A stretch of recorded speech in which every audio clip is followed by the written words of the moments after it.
What is up, guys? Welcome back to another video.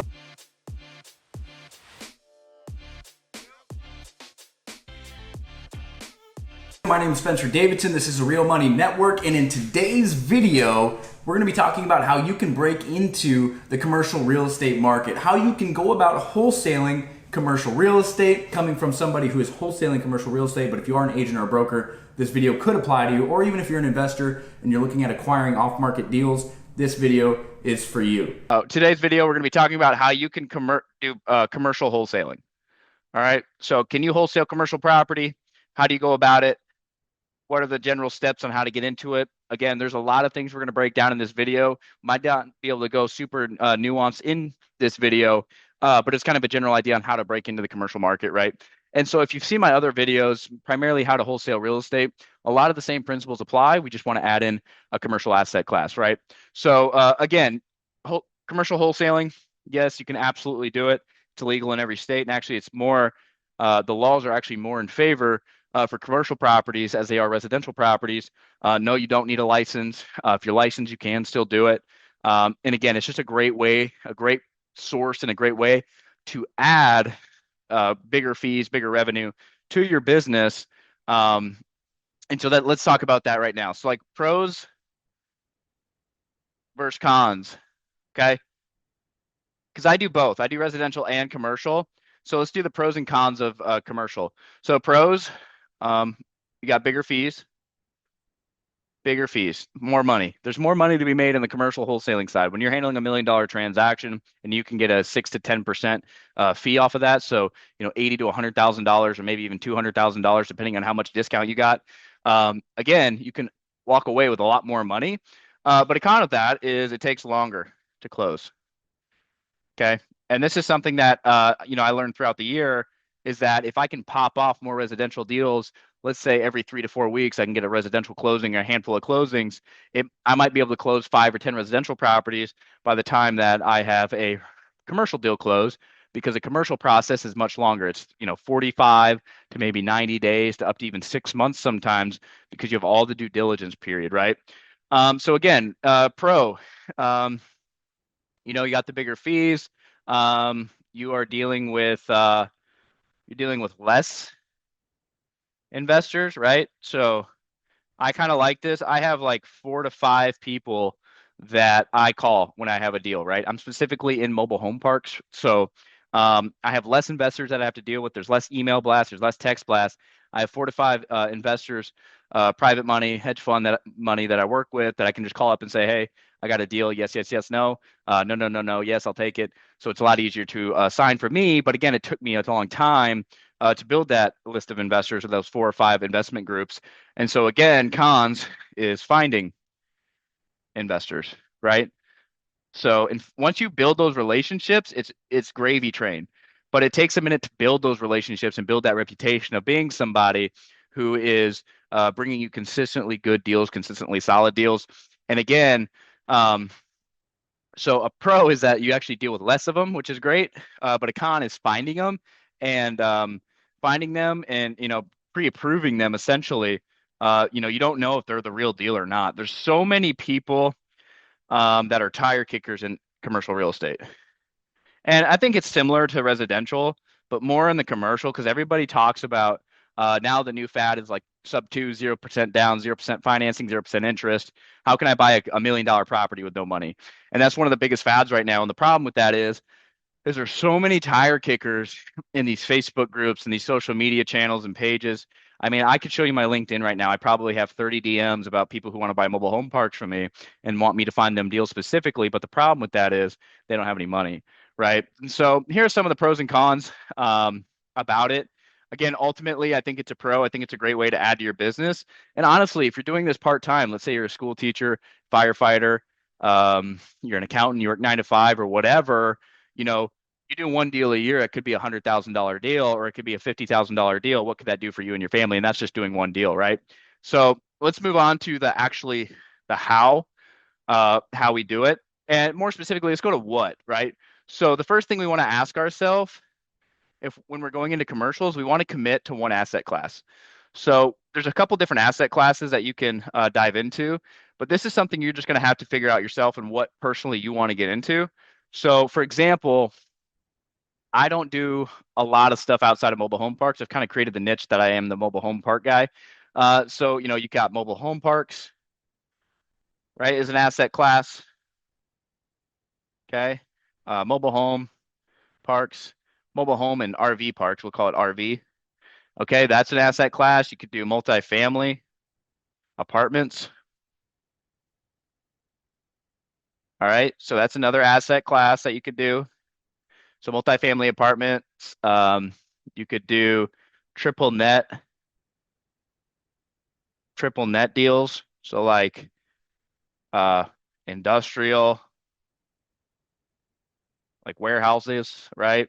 Grocery stores or like office space, right? You could do office space, I guess. All right.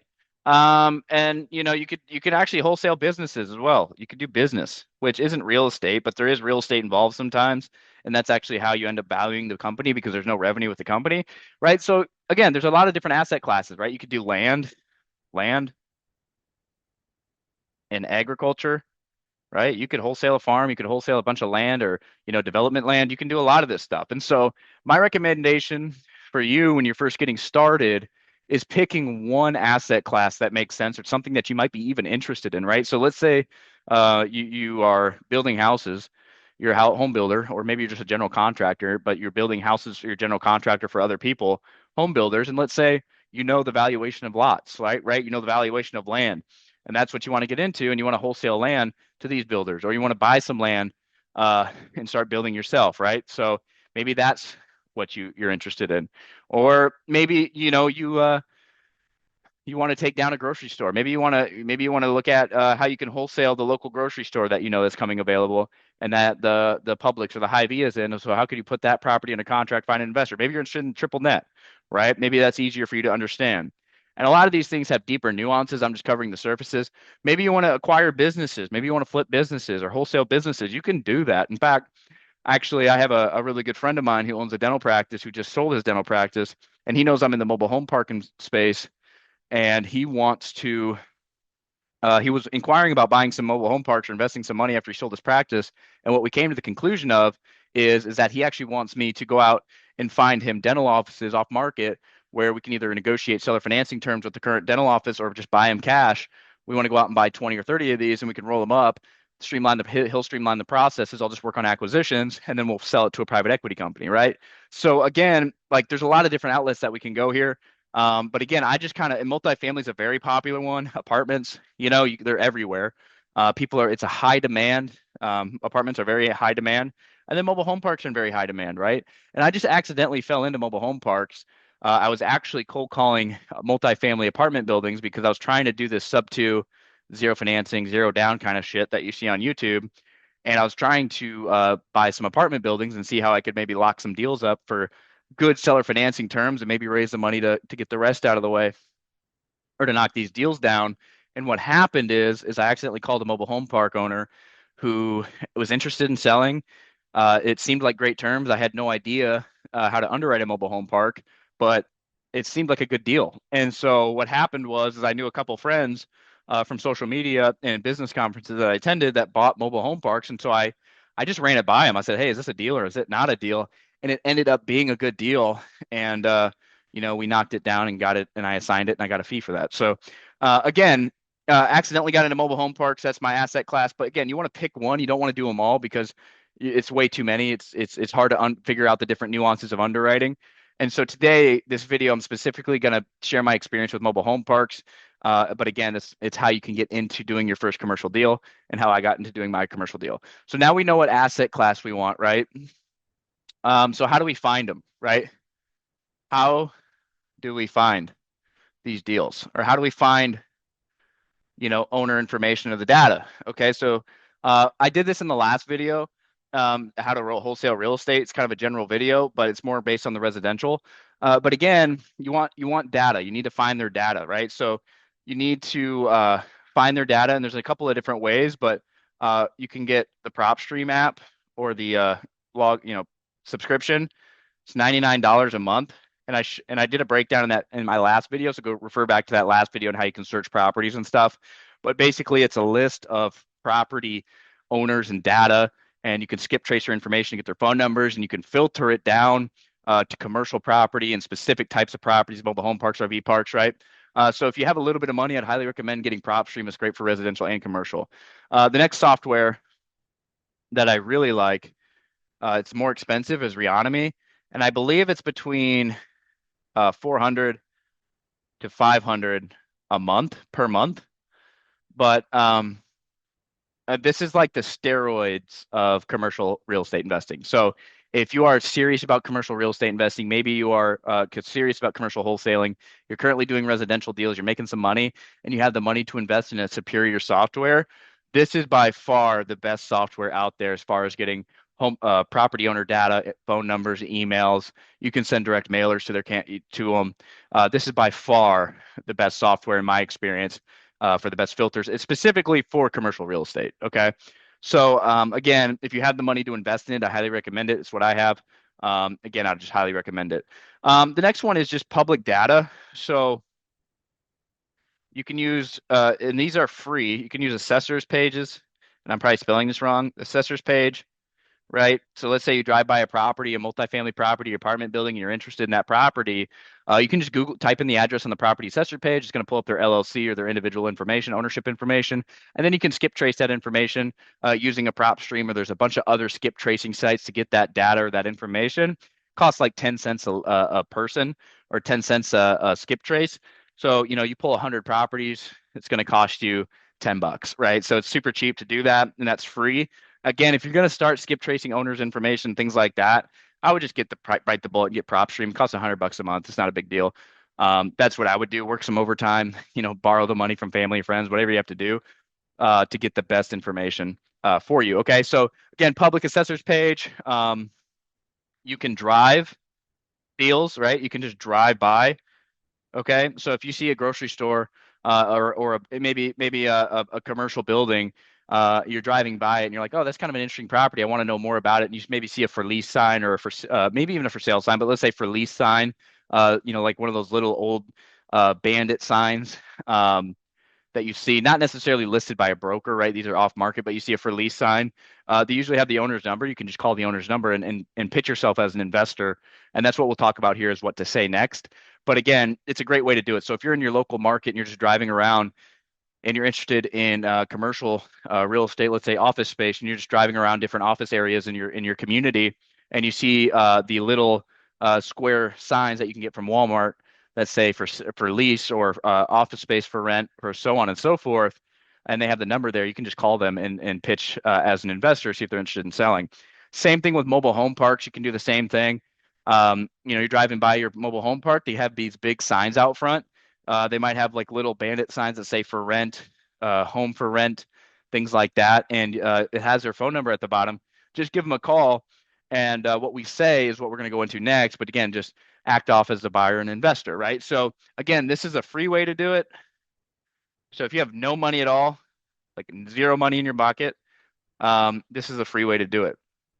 There's also health department lists that you can use. So I'm going to say HD lists, health department list, right? There's public lists. So a health department list in Florida, for example, it lists every mobile home park, all 6,000 mobile home parks from 2 units to 200 units, and it's got all of their names, their LLC names, the park names, the phone numbers for the park.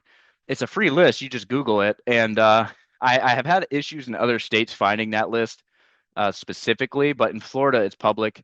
There's some other states as well that have that health department list. So just Google health department list, or mobile home parks in Florida, mobile home parks in Iowa, mobile home parks in North Carolina, and you'll be surprised at what data you can find by just doing a simple Google search. So just Google, mobile home parks in, Iowa, and it'll pop up a list. And sometimes you'd be surprised on all the information you can get.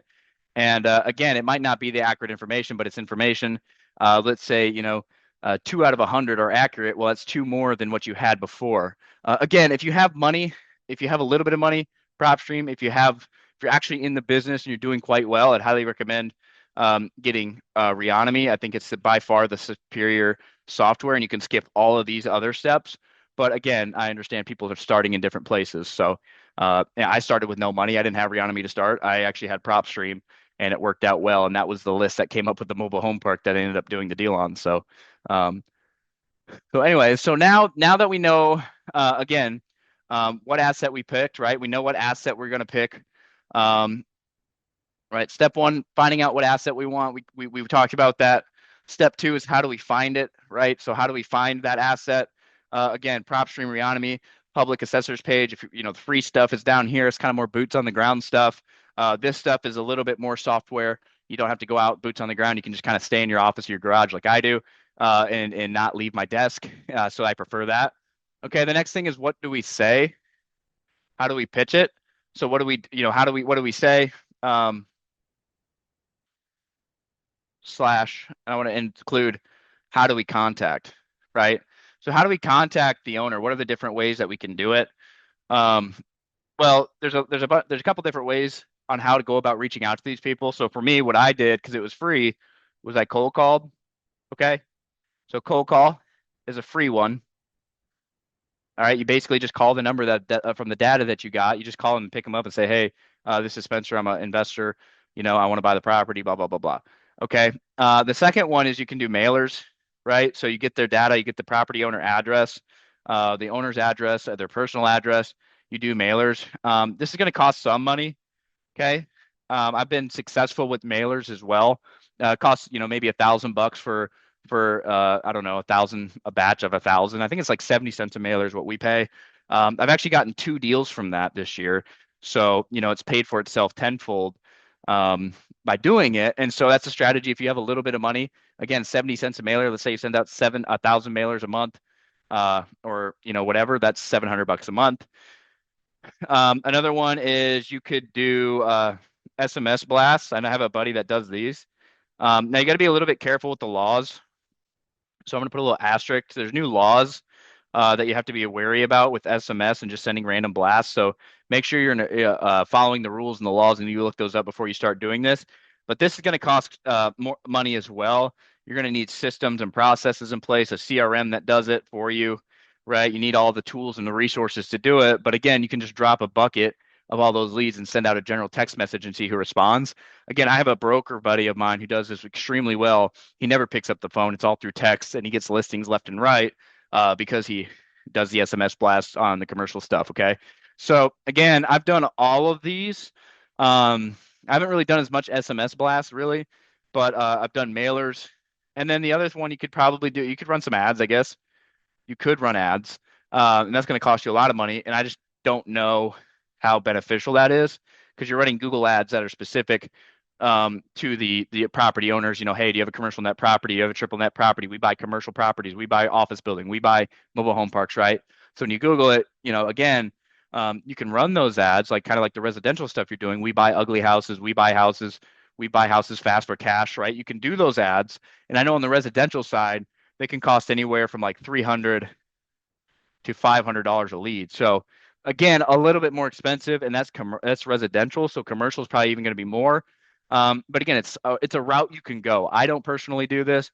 I pretty much spend all my time cold calling and on the phones because that's what I'm most comfortable with. And I've done a little bit of the mailers as well.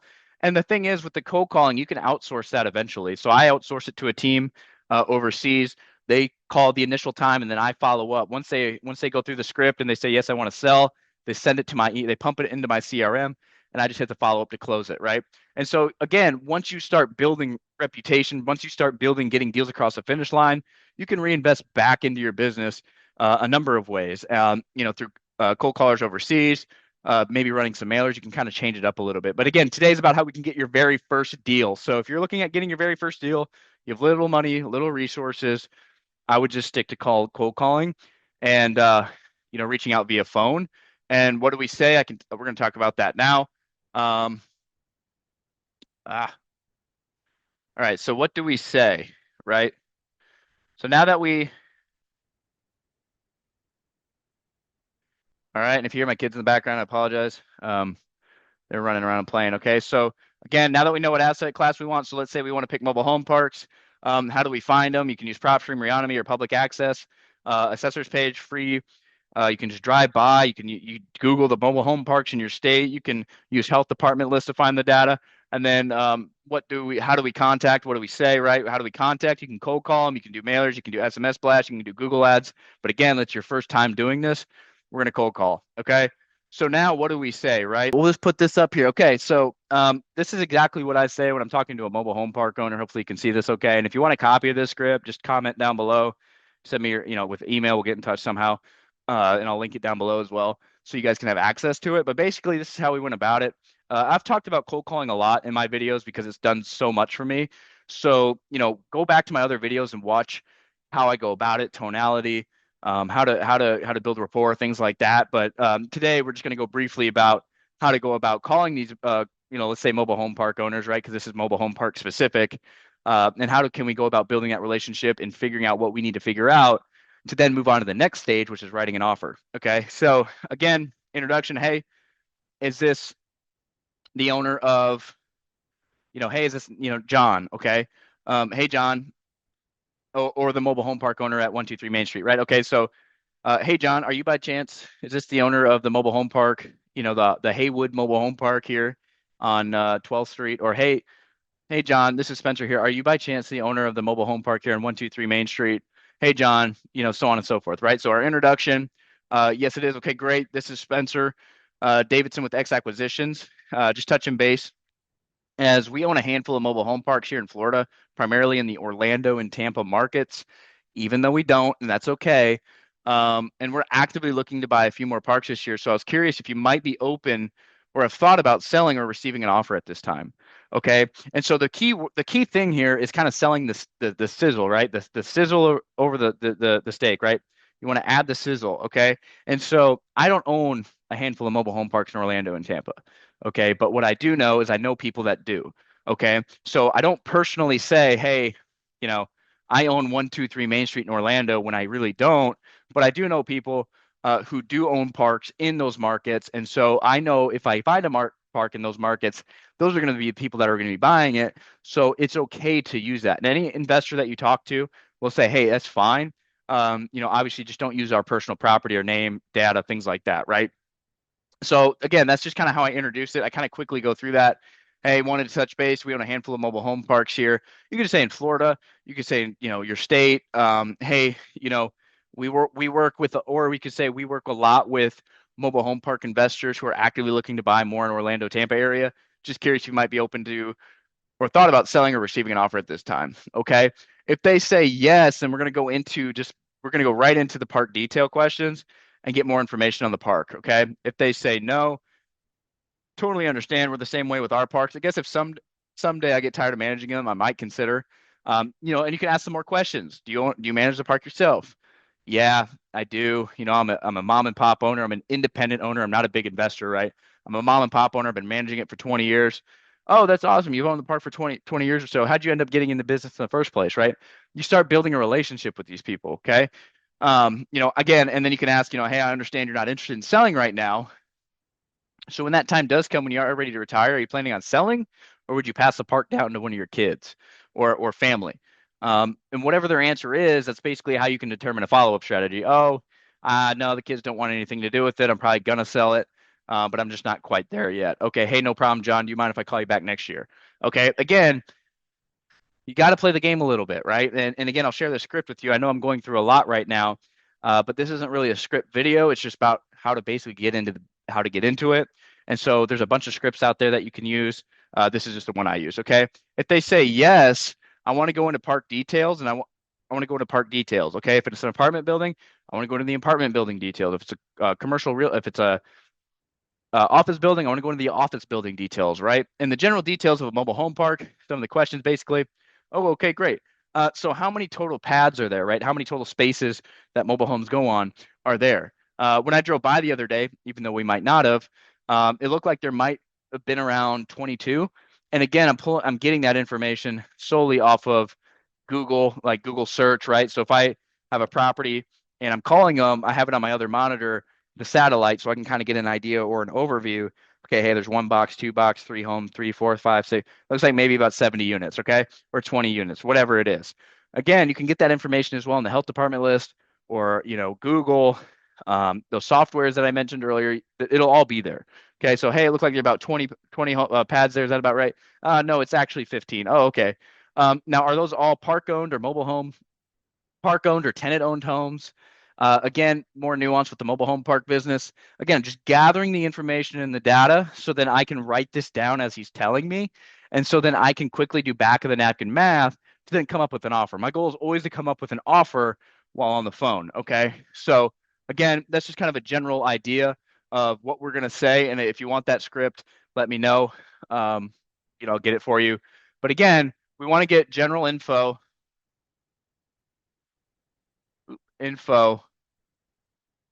of the property so we can come up with an offer. All right. And so in this situation, we're calling a mobile home park. It could be an apartment building, whatever. But again, how much is the rent or how many units are there? Okay, great. Well, there's 15. Okay, great. Excuse me. Oh, okay, great. There's 15 units there. Awesome. Now, are they park owned or are they tenant owned? Okay, actually, we own them, so we actually rent the boxes. We're tenant owned. They own the home and they just pay lot rent, right? Okay. Okay, no, they're park owned. Okay, they're park owned homes. Okay, how much are you roughly, getting a month per park owned? Oh, we're getting $600 a month. Okay, cool. Now, is it fully occupied or are there any vacancies? No, it's fully occupied. Okay, great. So now that I know, again, I know how many units are there. I know what he's charging for rent per month on average. Again, he's not opening the books up and showing us right now. He's just giving us his general understanding. And what you'll notice during this process, during the closing period, is that things change. He might have told us there's 15 occupied. There actually might only be 8, right? He's just telling us the most information he has to try and up his price. And again, that's why we do due diligence, and there's a due diligence period so we can, combat that if there are any issues, right? If it's not accurate. Okay, so 15 units. They're all park owned. It's $600 a month. Oh, what are the utilities? Utilities. Oh, it's on septic and city water. City. Okay. Okay, great. So now that I know that, okay, there's septic tanks in there, that might be something that we are expensive to replace, right? To tap into the city is very expensive. And so hopefully the septic tanks are in good condition. It's city water. Okay. Oh, do you direct bill or do you direct bill? Do the tenants pay for the utilities or does the park pay for the utilities? Oh, okay. It's that and we direct bill. Okay, cool. So the tenants are paying $600 a month plus utilities, as well as electric. Oh, okay, cool. Yep. So electric's direct billed as well. So really, they're paying $600 a month plus the utility costs, which I know is going to lower the expenses, right? Oh, okay, great. Are the tenants on a month-to-month lease or on an annual lease? Oh, they're month-to-month. Okay, cool. Um, again, some of the other questions that we might ask. All right, now that we have the utility information, okay, cool. So do you have a price? Is there a certain price that you're looking for? Oh, I don't know. Maybe I'd take, whatever. Or most of the time, nah, you called me, you make me an offer. Okay, hey, no problem. Let me ask you this. Would you consider seller financing if the terms made sense, right? And this is going to lead us into how we underwrite it here on the next slide and how we can make an offer. Okay, but I want to ask this question because I know that if they're willing to seller finance, it's a better opportunity. It's more likely that I can assign this property because the investor won't have to go through a bank. They won't have to go through loan approval. They won't have to go through all of that process. They can just do the deal straight up with the seller and bring the cash to the closing table. Okay, so again, the general information. Okay, we know that there's 15 units. We know it's $600 a month. The utilities are septic and city. Okay, it's all direct build, so it's going to lower the expenses.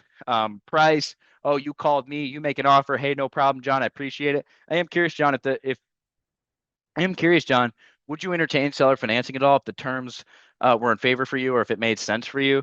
Yeah, I'd consider that. Okay, great, John. No, that sounds good. We could make a cash offer, but again, we do want to look at all options just in case it makes sense for both of us if we can make it a win-win. All right, great. So now how do we underwrite it, right? How do we value the property? Okay.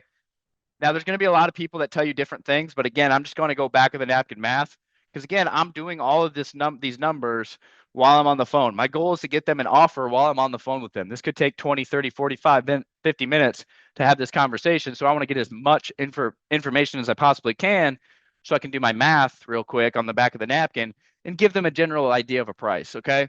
So I can show that we're really interested. All right. So again, this is specifically mobile home parks here we're talking. So again, it can all be different, right? Apartment buildings have different expense ratios than mobile home parks. Mobile home parks have different expense ratios than a commercial building, an office building, right? Land, there's no income, so how do you value that, right? That is all different and it's all super nuanced. And so, whatever your industry that you're shifting in is, or you're interested in, I would highly recommend that you search YouTube videos or Google how to underwrite that asset class, right? Okay, so now that we're going to be underwriting here, I want to go into what we have here. So we know we're underwriting a mobile home park. This is what I'd be doing on the call. We know there's 15 park owned homes. Okay, we know it's going for $600 a month. Now we don't know currently, depending on the market. Obviously, as you're calling, you'll kind of get an idea of the general market. Okay, hey, is $600 way too low? Should it be charging a lot more? And most of the times that's the case, right? Most of the time that a lot of these mom and pop owners, they don't know what they currently have or what the current markets are doing, right? So in Tampa, a park owned home is going for $1,500 a month or $1,200 a month. Lot rent's going for $1,000 a month, right? So if I'm calling in Tampa and they're at $600 a month, I'm like, bro, you are insane. You're crazy. Now, if I go up into the Panhandle, that might be normal. That might be average, right? $600 a month for park owned home, maybe 800 to 1,000 is kind of where it needs to be. But I'd see a lot of that in the Panhandle, right? If I go to Iowa, $600 a month might be average, right? Again, that's more information that you'll learn as you go.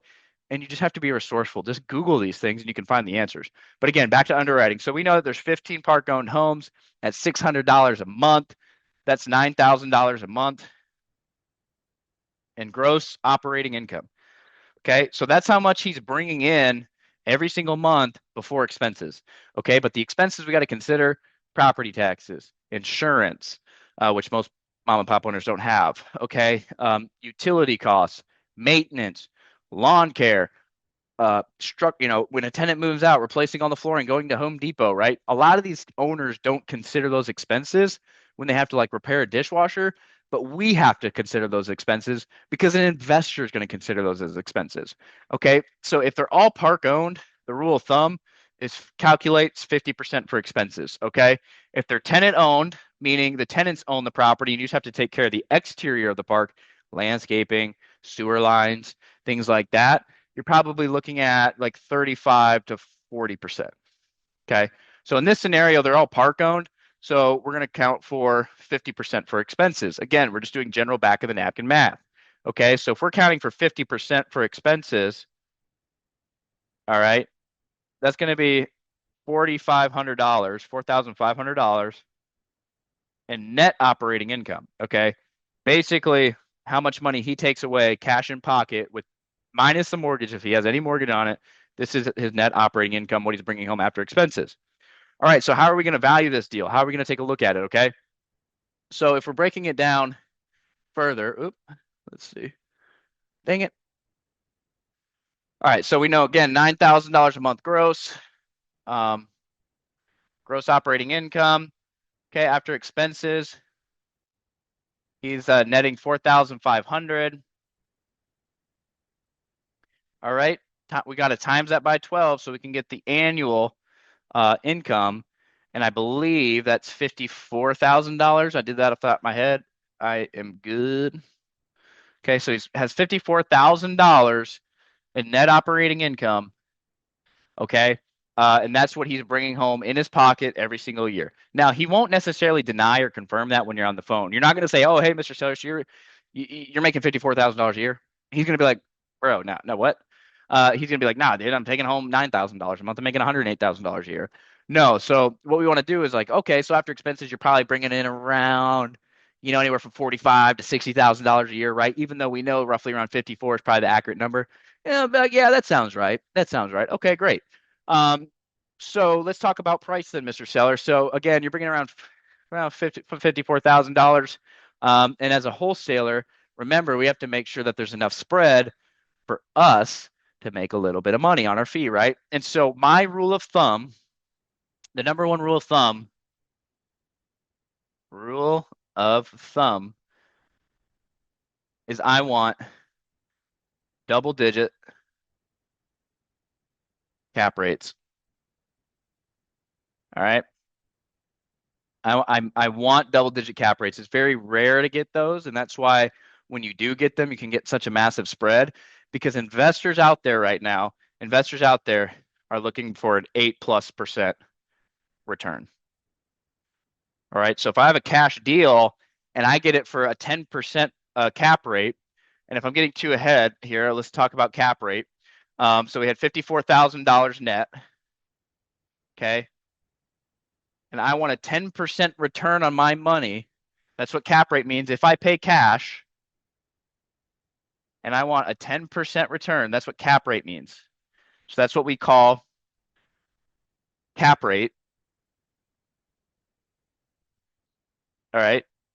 The return on our money if we pay cash for the property. So if I wanted a 10% return, I just divide this number by 10, and I'm going to get a purchase price of $540,000. Okay. That's where I'm going to come in at if I'm paying cash, right? Hey, Mr. and Mrs. Seller, I appreciate you giving me all this information. Here's where we're going to be at. All right. If we pay cash for this thing, we could close in the next 60 days or so. We'll be at $540,000. Okay. And the reason I'm coming in at that number is because, again, in the back of my mind, I want to assign this deal, and I'm not going to be able to assign it unless I can assign it for get an 8+% return for my investor. So when my investor buys it, he's going to want at least an 8% return. So if he pays cash for this deal and he wants an 8% return, let me see how much that would be. Hold on now. Calculator. Come on, give me a calculator.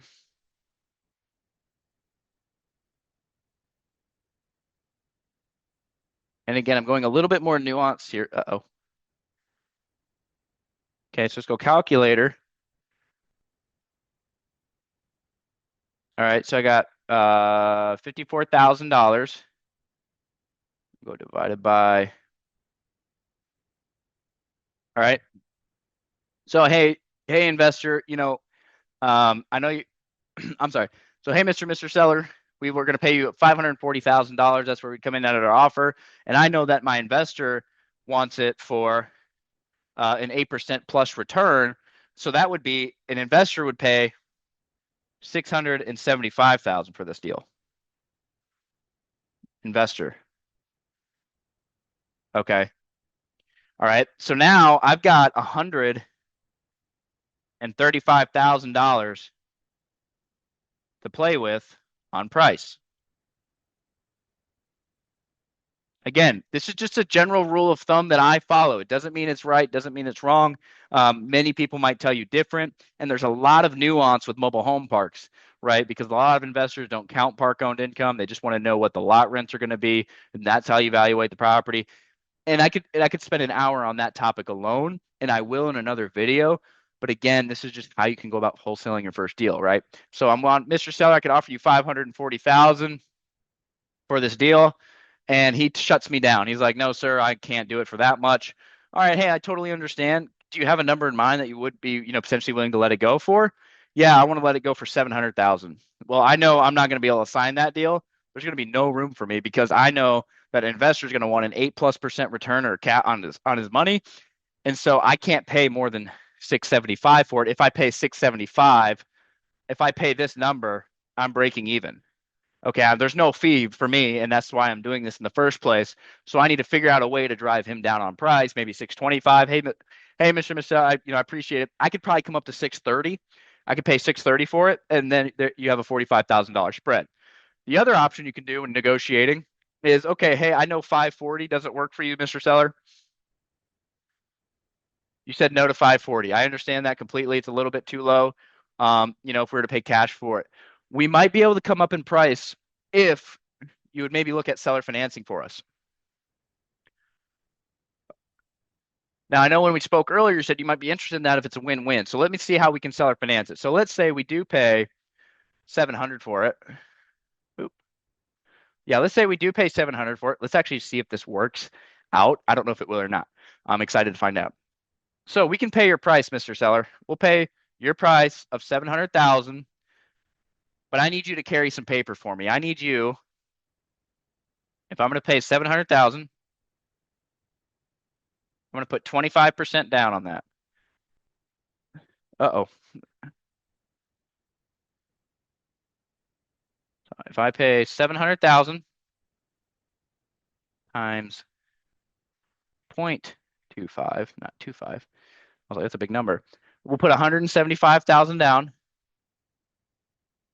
My down payment. All right, that would be seller carry of 525. Yes.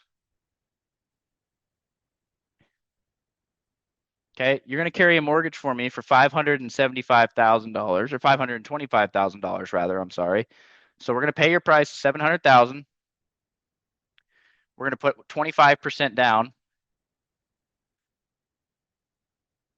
Okay, you're going to carry a note for me for 525,000. Interest rate, Mr. Seller, I need you to be at 5% for me. Okay, if we're going to do this, I need you to be at 5%, and we need to do it over a 30-year term. Oh, I'm not doing 30 years. That's ridiculous. I don't want to be tied to that for that long. Hey, Mr. Seller, I completely understand. We just need the amortization principal to be 30 years, the note to be 30 years, but we can do this in a 5-year balloon. Basically, what we need to do is just stabilize the asset for a year or two, and then we can go to the bank and refinance you out.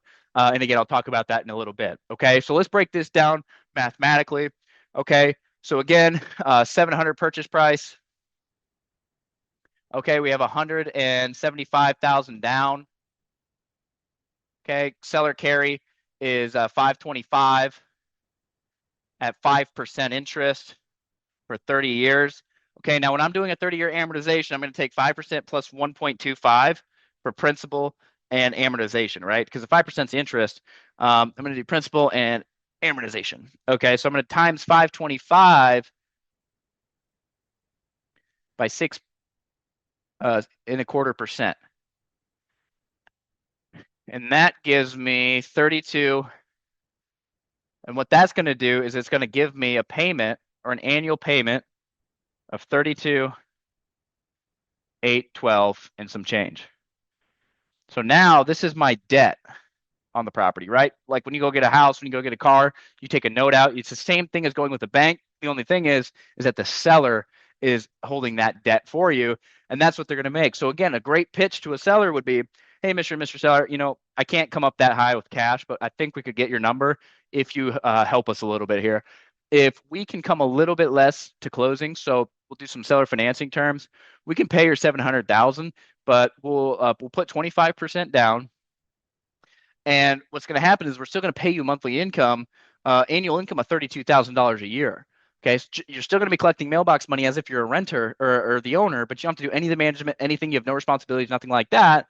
And you're still going to get income every month. And it's going to save you on a huge tax bill because we're not paying all of this at closing this year. We're going to be paying this in installment monthly over the next 5 years. And then we'll refinance you at that 5-year mark or before that, depending on how you want to go about it.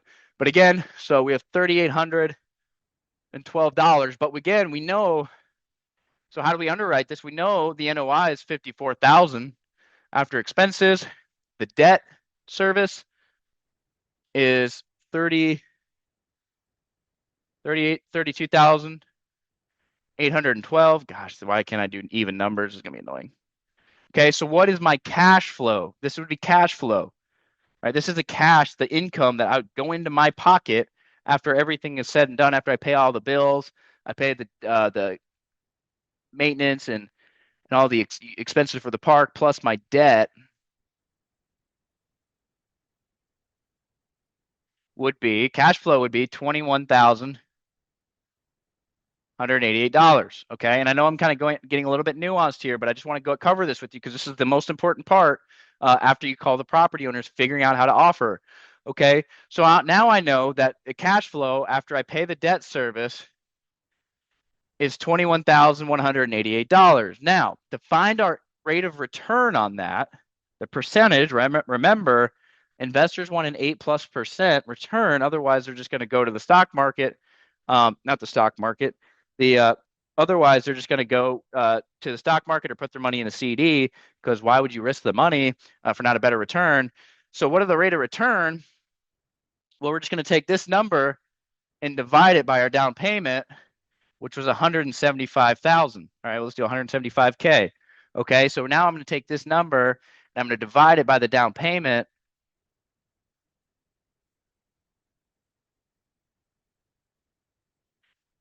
Boom, 12% return.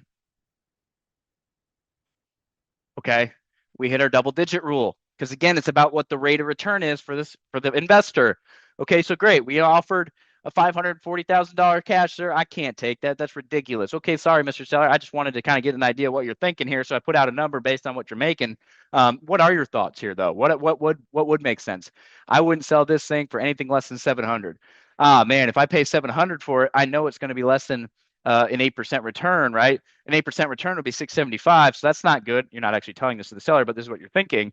Okay, Mr. Seller, look, I can pay 700, but you got to help me out. All right. If I'm going to pay that number, which is a premium number, which I'm fine with. Remember when I talked about if you're open to seller financing?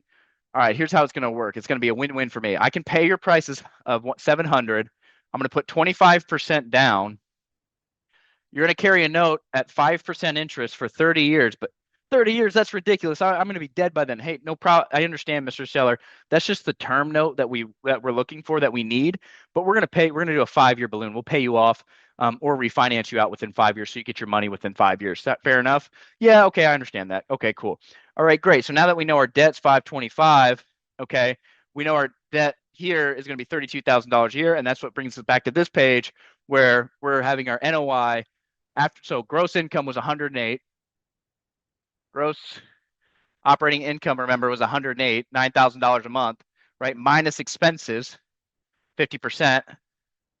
Okay, that gives us our NOI of 54,000, but we have debt on the property because the seller has debt for us, and that's going to be 32,000, but that's going to bring us to our $21,188 in cash flow, cash in pockets after expenses and debts paid. That's going to give us that 12% return, and that hits the double-digit mark, ladies and gentlemen, and that's what we're looking for. So how do we assign this deal? All right, now we can play around a little bit. All right, Mr. and Mr. Seller, I appreciate it. Let's do that deal. Okay, now we're going to send a letter of intent to the seller. It's a general letter of intent. It's 1 page long. Find it on Google. If you need one, email me. I can send you a copy of what I have. Just a general agreement stating, hey, this is the purchase price, terms, contract is assignable. Okay, or in the LLC, or it's DC, so Davidson Capital, and or assigns. You must have this, guys, in the LOI in the contract. Otherwise, you're screwed. You can't assign the property. Okay. So again, price, terms, contract is assignable and or assigns. The next thing is closing date. Due diligence. Okay. Due diligence period. These investors, guys, need due diligence. They need time to get septic inspections, surveys done. They need to get time to look at the books. They need to get time to call the city about any property issues that are going on, right? And so for a good rule of thumb for due diligence is 45 days. Okay, I need 45 days due diligence, and we can close 30 days later after due diligence is up. Okay, so 75 days, okay? So again, LOI is going to consist of price, terms, contracts assignable. Okay, our due diligence period is 45 days, 30 days for closing period. Oh, I'm sorry, an EMD, earnest money deposit. All right, now here's the tricky part. Okay, earnest money could be $5,000, could be $10,000, could be $50,000. All right, so I'll teach you about how to kind of get around that here. But again, commercial, you need some skin in the game, right? I've had to put many EMD deposits up before in hopes that I will sign it, but usually that's when I get confirmation that they already want the deal, right? And this is why we send LOI before contract.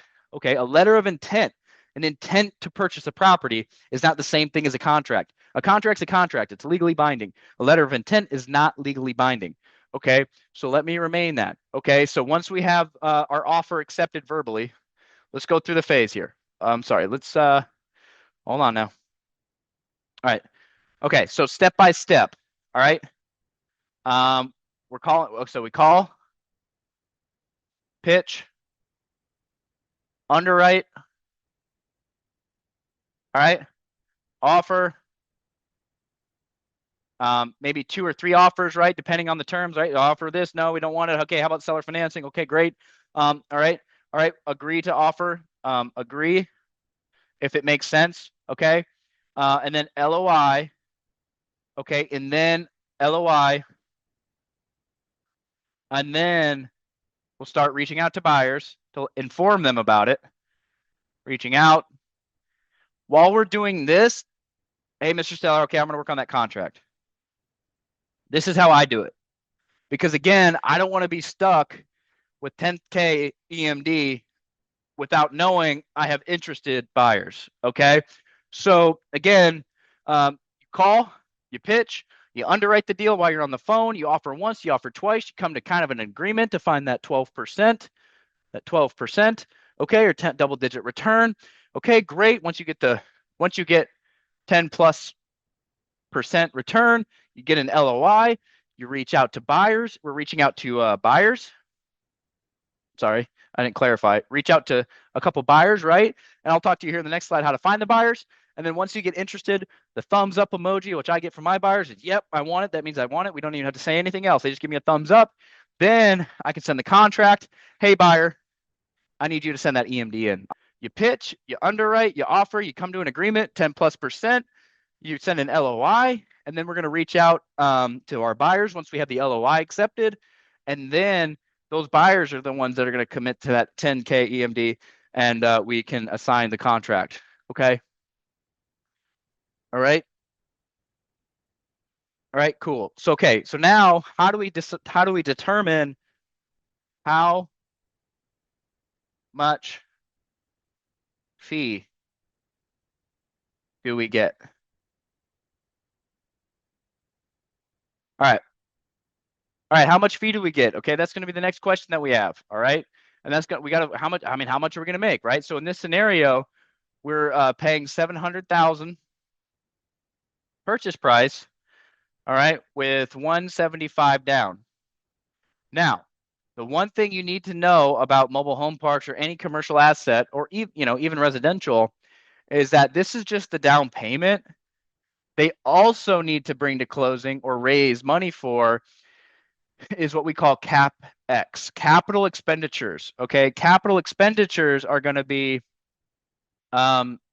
miscellaneous items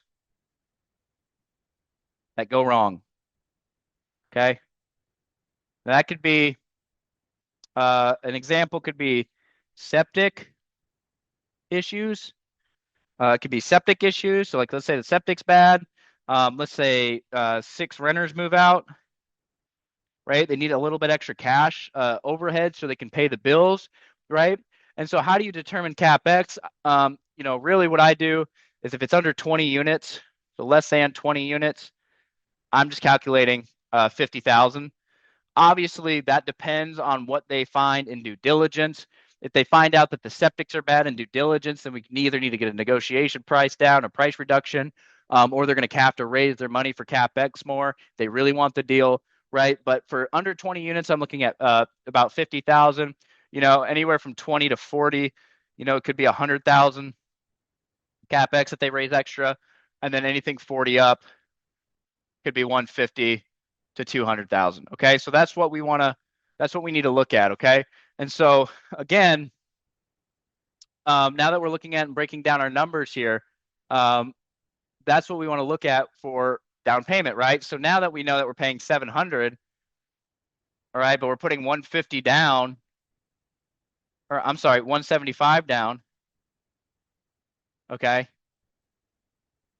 But then we need to bring an extra 50 for CapEx. Okay, that's going to affect our rate of return. So I need to count that in there. I need to take 225. Okay, and I need to divide the 21,500 or whatever it was, divided by 225 to get our new rate of return. Okay, because that's something that we need. Oh, okay. That's something that we need to look at. So let's pull up the calculator here. If I clear that, so if I consider capex into that, so 21.5, again, I think was like around that number. 1, 2, 3. All right, now we're at a 9.5%. 5.5% return because we added the capex here to our down payment or cash to close, right? Because investors are going to raise that money. That's money invested, so they want a return. So now we're at 9.5. We're still above that 8%. I still feel good about assigning this deal, but it's going to change how much we get. Okay. So in this deal, I want to play around with the numbers a little bit. Let's say we add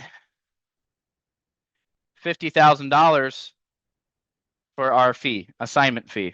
Okay. So now their cash to close is 275. Okay. So 275,000. Remember they brought the capex, okay, to closing. They raised that money, okay, plus the down payment was 225. Okay, so now we're going to add a $50,000 assignment fee. So now they're going to bring 275 down. So again, let's just do the math. 21.5. Let's divide it. Let's see what that rate of return is. Okay, let's see if we're still in the ballpark here. All right, so 21.5 divided by 275,000. Okay. All right, so now we have 275 down, right? Down, because now we've added our fee and capex. Let's see how it pencils out. Okay, so now that we have $275,000 down, we're going to divide that by our NOI. All right, and that came out to being 7.8%. Uh-oh, that does not equal 8 plus. All right, boop. That does not equal an 8+% return. So this deal is going to be hard to assign. All right, unless there's huge upside. Okay, so now that we know it's a 7.8% return, okay, let's adjust our fee a little bit. Okay, let's say we take a $30,000 fee. Okay, so I've got 225 plus that'll be 255. So that'll be 21.5. Oops. Divided by.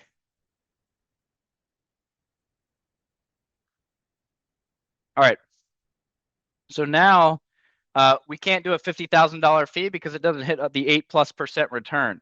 Okay, so now let's just play with the fee. So let's do a $30,000 fee. Okay, so now we've got, again, the 175 down payment plus 50,000 in capex. This is needed. Capex. All right, plus let's add a $30,000 fee. Let's see if that works. Okay. All right, that equals 255 cash to close divided by 21.5, and that equals 8.4%. Great. That deal works. I like that deal. Okay, we can assign that pretty easily and make our $30,000 and go on our lovely way. Again, it's not a home run because again, we kind of paid a high price here with the $700,000. We could have got a lot. We could have got a bigger number if we would have paid cash, right? If we would have paid cash, we had $135,000 to play with. So maybe be more aggressive on the cash price than seller financing. But if they are open to seller financing, it does make it more attractable to assign. More investors will like it. So seller financing.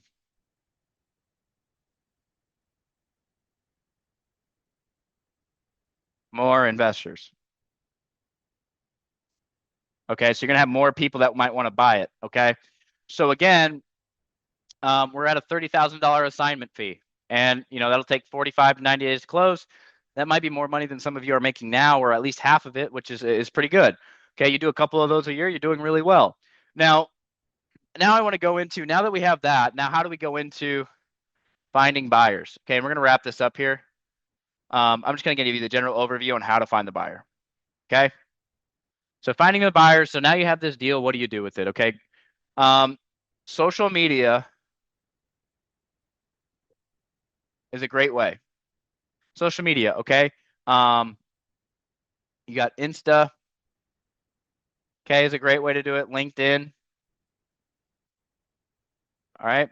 And basically you just type in, let's say mobile home parks, mobile home park, hashtag mobile home park investor, all right? Okay, you type in hashtag mobile home park investor on Instagram, LinkedIn, it's going to pop up a list of investors, right? You can see the investor, they're buying properties, so you can reach out to them. You can DM these guys. Okay, reach out to them via DM. All right. Other ways you can do it is you can look at nearby owners and call. All right. So if you know that the neighbor down the street owns a mobile home park, look up their information like we looked it up to call them to see if they're interested in selling, see if they might be interested in buying. Okay. A lot of these local people like to buy up every park in the area, or they like similar asset classes, right? So again, you can look at social media, Instagram, LinkedIn's great. Maybe YouTube might be a little bit tougher, but Instagram, LinkedIn, shoot a message there. Oh, Facebook groups. Duh. Facebook groups, right? There's a bunch of real estate investing, RE investing. You can pitch the deal there. You can put it in a Facebook group and see who comments on it. Hey, I have a mobile home park. It's 15 park-owned homes. It's in Panama City, Florida. 700,000 seller financing terms. Right? You're just going to lay out all of the terms that you have and be transparent. 60-day closing, right? And you're going to let them know about the deal, right? And so there's a bunch of different real estate investing groups, and you can even get as specific as you want. Triple net investing real estate group, right? You can do triple net real estate investing group. You can do commercial office building real estate group. You can do mobile home park, multifamily, apartment buildings, right? They have all these different groups on Facebook, and this is a great way to do it for free, is putting your deal out there on those groups. Now, the problem with this is there's a lot of tire kickers in these groups that don't have any assets. They aren't serious investors, so you do got to be wary. Always ask for proof of funds. So when you're pitching an investor, always ask for proof of funds, okay? So, all right, now that we know where to find them, what do we say? All right, this video is getting kind of long here, so I'm going to try and wrap this up. What do we say? Same thing. You introduce yourself.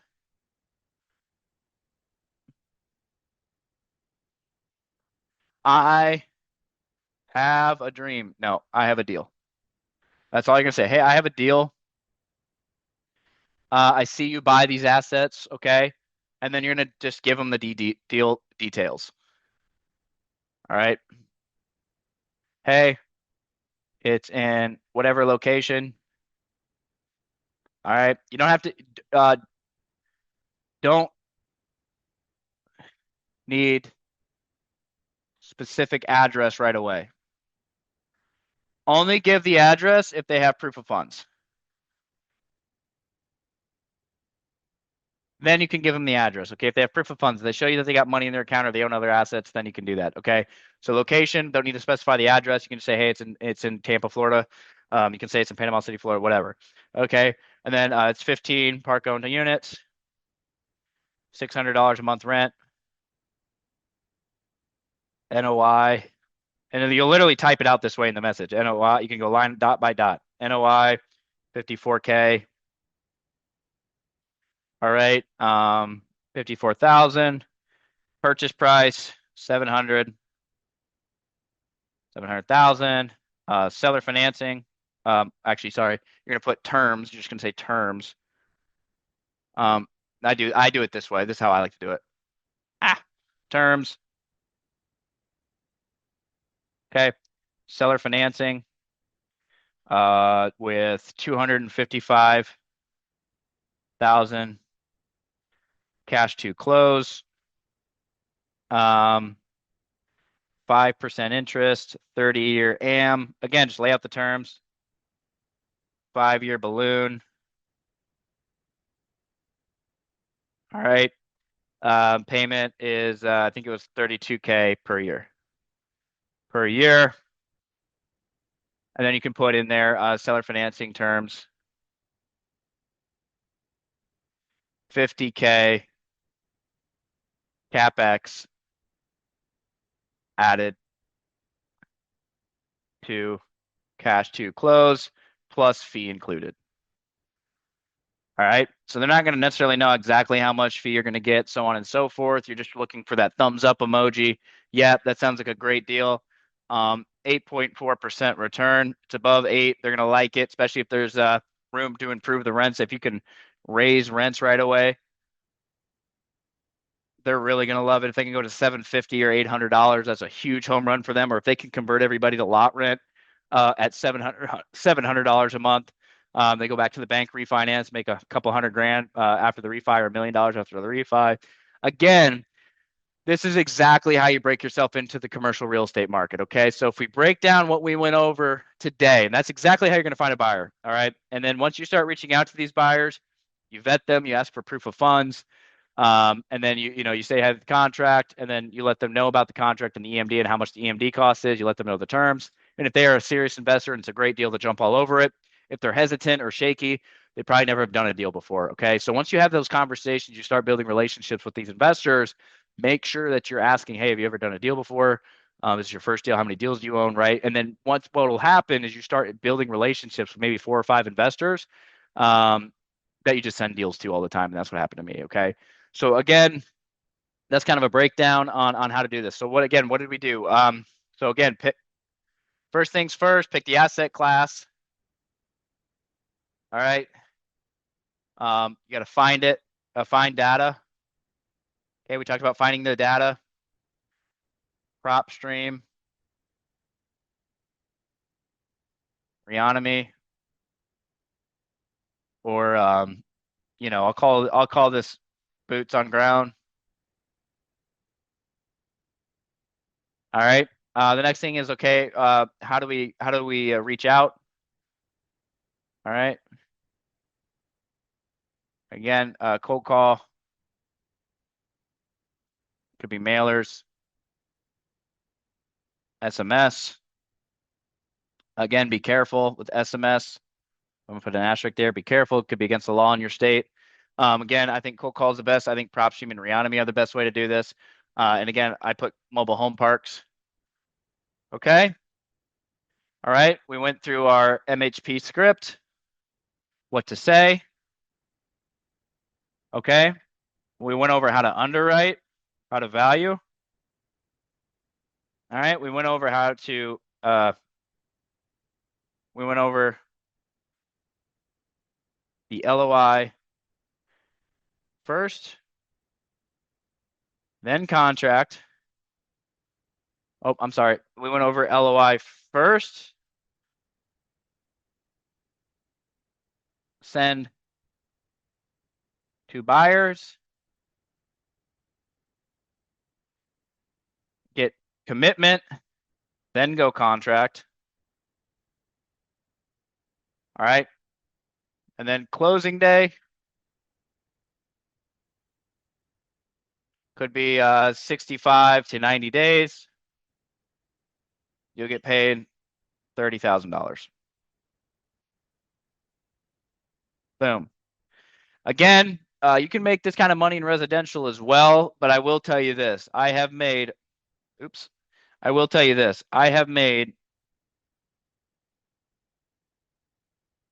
on. But I will tell you this. I have had multiple $100,000 deals this year. Wholesaling commercial real estate. Okay. I appreciate you guys watching. Please like, subscribe, and comment. All right. It'd mean a lot if you shared the channel. It'd mean a lot if you liked it. It'd mean a lot if you subscribed. And I want to grow a like-minded community and build a community. I'd love if you comment below and we can start building relationships and interacting. Again, I'm doing this absolutely for free. I have nothing to sell you. And I'm taking time away from my friends and my family at night to do this here for you guys, so I can help you guys get into your first commercial wholesale real estate deal. And I will see you in the next one.